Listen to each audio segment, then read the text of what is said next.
네, 박혜린 증권부 기자와 함께하는 뉴스앤마켓 시간 이어가겠습니다. 오늘도 다양한 업종 이야기 다뤄볼 텐데요. 자, 박 기자, 어느새 시간이 이렇게 빨리 지나갔습니다. 올해가 벌써 다 갔는데요. 이제 내년도 전망이 또 중요한 시점 같습니다.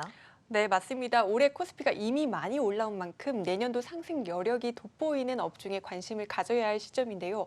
저는 요새 가장 관심을 갖고 보는 업종이 정유주입니다. 정유주, 이유가 있나요? 네, 그렇습니다. 코로나19 이후 이제 안전자산이 금값은 치솟고 국제 유가는 바닥을 쳤는데요. 최근 코로나19 백신 기대감에 따라 금값은 다시 안정되는 한편 국제 유가는 오르고 있습니다. 지난 8개월 새 가장 높은 수준이고요.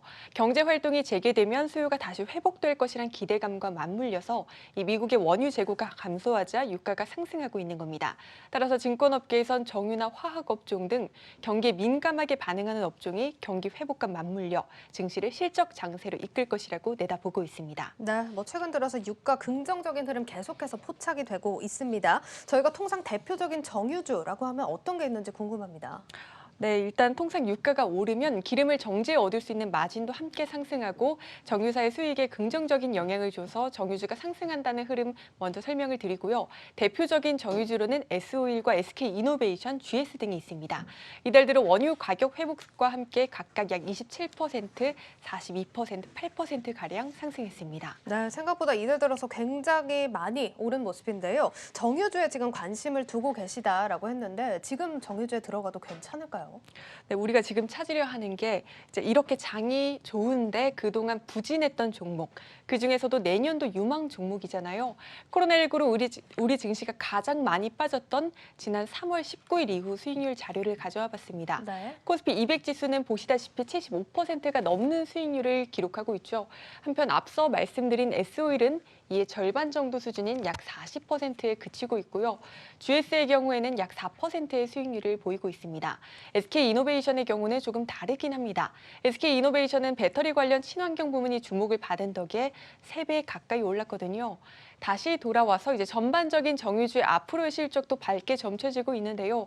올해는 전년 대비 약 9%의 9%의 석유 수요가 줄어들었는데 내년에는 7%가량 늘어나서 하루당 9,900만 배럴의 수요가 발생할 것으로 예상되고요.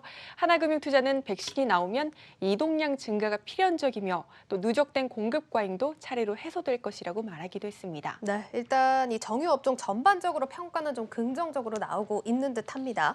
그렇지만 사실 유가가 급락했을 때 오일 개미 이런 말이 좀 생겨날 정도로 많은 개인 투자자분들이 원유 상품을 매수를 했었거든요. 또 이런 흐름에서 소송까지 갔다 이런 얘기도 들렸었는데 이분들 지금 어떻게 하고 있나요? 유가 상승에 따라 효자 상품으로 돌변했습니다. 어. 그때 그분들이 맞다면 굉장히 똑똑해졌습니다. 최근 유가가 크게 오르며 원유 선물 상품의 개인들의 차익 실현도 엄청났는데요. 일단 대표적인 원유 상품인 코넥스 WTI 원유 선물 상장 지수 펀드의 최근 수급을 보여드리겠습니다. 기관은 15거래일 연속 순매수하고 있죠. 이달 들어 순매도를 했던 날은 단 2거래일밖에 없고요. 반면 개인 투자자 수급을 보실까요? 개인들은 지난달 26일부터 이달 2일까지 6거래일 연속 이 ETF를 총 569억 원 사들였는데요. 이후 줄곧 순매도했죠. 이달 들어 이 ETF의 수익률은 28% 정도 나왔고요. 그간 순매수한 물량을 매물로 내놓으며 차익을 실현한 것으로 추정됩니다. 네, 일단 개인 투자자들이 차익 실현을 하고 빠졌으니까 다행이다라는 생각이 드는데요. 이전에 아픔을 겪어서 이제 한층 또 현명해진 것 같습니다.